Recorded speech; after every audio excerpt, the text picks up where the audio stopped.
We got shirts on sale. Express your love for the evolutions and the new channel rebrand with an evolution t-shirt and hoodie. On sale now. Also, if you like anime, go check out our anime channel MysticSage for awesome anime content. And be sure to follow me on social media so you can stay caught up with the channels and me. Links will be in the description below.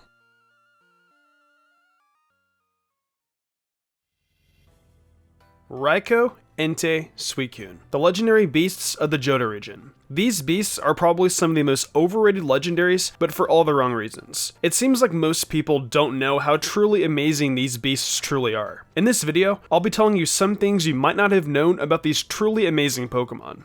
Some of my coolest memories of these Pokemon are when Nintendo did a shiny event for this trio. I remember going to GameStop and doing a digital download during the DS era instead of the cards they gave later on during the 3DS era. There's something super nostalgic about these events, especially since they gave out physical small posters to promote the event. Because I at least got one of these, I was able to catch Zoroark in black and white. Those are some good memories. So when I heard the Pokemon Company was doing Pokemon Generations, I got extremely excited that we might be able to see more of these guys. In Pokemon Generations, there's an episode where they recap the legend we all know today. Long ago, the Brass and Ecruteak mysteriously caught fire, and 3 nameless Pokemon perished. Most people think these nameless Pokemon were actually Eevees, but there's another fun theory going around that the recently released beta forms of these Pokemon were those nameless Pokemon. Of course, this theory doesn't really have any proof, but it's something fun to think about. After those Pokemon died, Ho-Oh came down from the sky and resurrected them into Raikou, Entei, and Suicune. With these types, maybe Raikou is the electric type to represent the thunderstorm that was happening while the tower was burning, Entei to represent the actual fire of the burning tower, and Suicune to represent the water and rain that put out the fire. After these Pokemon came to be, many people feared these Pokemon and came to resent them for years to come. It's said that they don't show their faces often because of a distrust of people, due to the way that people had treated them in the past. Now that we got the backstory out of the way, let's get into learning more about them individually. Raikou, an extremely rare and legendary Pokemon. Even in games like Heart Gold and Soul Silver, they make you chance it down just for a chance to catch it, just like the other 2 legendaries we'll be talking about today. When you think about Raikou, immediately what comes to mind when you think about it is lightning and thunder. So let's see what the Dex has to say. In Heart Gold, it is said that the rain clouds Raikou carries lets it fire thunderbolts at will. It's crazy to imagine living in the Pokemon world and seeing Raikou race across the clouds during a rainstorm, and it being able to make thunder appear at will. If you ask me, that's a lot cooler than just a regular thunderstorm. Its Soul Silver Dex entry describes it as a Pokemon that races across the land while barking a cry that sounds like crashing thunder. Even though it says bark, you can't deny that Raikou looks more like a saber-toothed tiger, so it would probably be more of a roar. So it seems like the visual part of the thunder comes from the rain clouds on its back, and this sound comes from its roar. Most of Raikou's Dex entries also mention that it's said to have fallen with lightning and embodies the speed of lightning, but they're all really consistent in Raikou's lore and backstory. Speaking of lightning, I bet you've never thought about where Raikou's name comes from, huh? You may or may not be surprised to find out that the Rai part of Raikou's name actually means lightning or thunder in Japanese. I guess the electric typing makes a lot more sense now. The Ko part of its name can also mean emperor, which makes sense since it's a legendary, and they are more prestigious than other Pokemon, and it looks like royalty, which is probably why it looks like it's wearing a crest or crown on its head. And the cape where it stores its thunderbolts further emphasizes his royal look.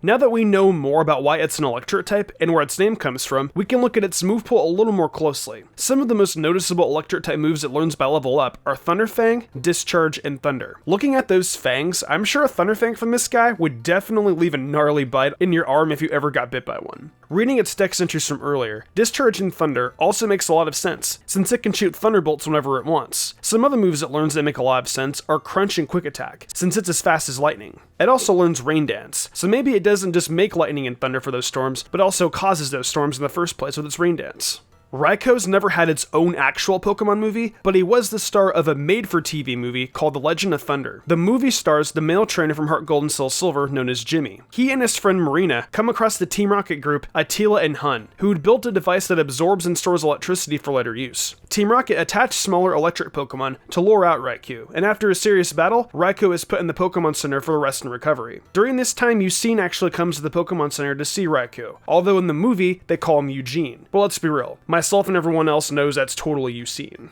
After recovering, it goes back out to face Team Rocket, and after another tough battle, Team Rocket tried to capture Raikou using a capture bubble. Jimmy and Marina fight this off, but ultimately fail. Not just Raikou, but also Marina both get captured, so she helps Raikou escape from the inside, and although Raikou escapes, Marina stays captured. After much effort along with Eugene, Jimmy is able to save Marina. Raikou comes back once more to defend our main characters from Attila and Hun of Team Rocket. After one less extreme battle, Raikou is able to defend them and shatters a crystal. After a goodbye, Raikou hops back into the clouds and we have your happy ending. During the movie, they have a lot of close-up shots of Raikou that made me look at its design with a closer eye. So why does it look the way it does? Turns out it's based off of a yokai called the Raikou.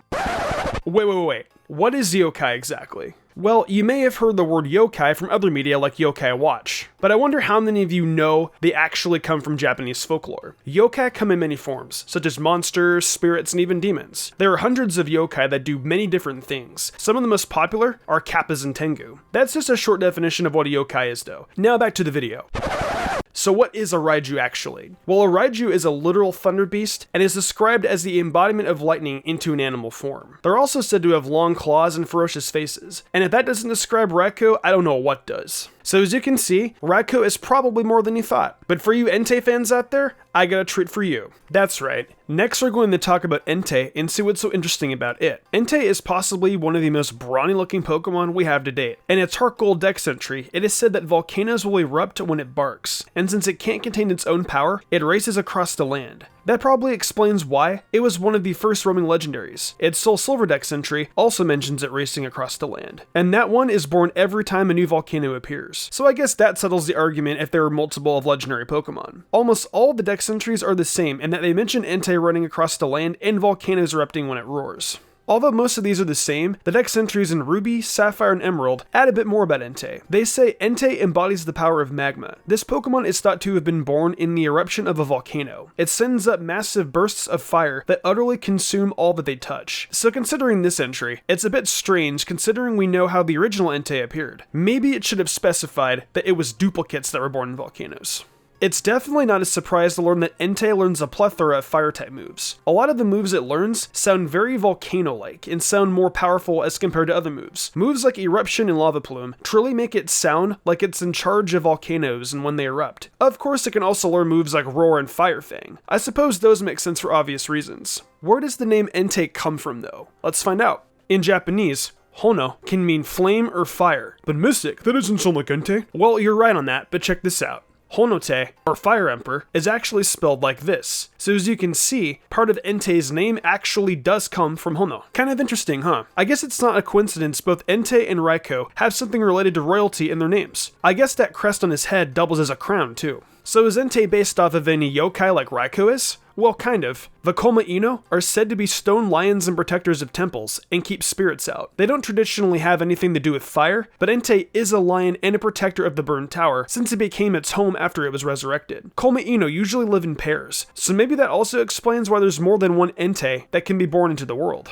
I'm pretty sure most people's most interesting memory about this Pokemon is that it got its own movie. That's right, Pokemon 3. The best out of all the movies, as I might say. And it was the only one of this trio to get its own actual film. I guess you could argue that Pokemon Forever was a Suicune movie, but we all know it's a Celebi movie. In this movie, they try to make Entei a bit cooler by giving him some more lore, like how he and the unknown go hand in hand, or that he has telepathy or can make dreams come true. None of this is really ever explained, but I still have a genuine nostalgia for this movie. Entei also made appearances in the I Choose You movie, and even a shiny one shows up in Zoroark Master of Illusions.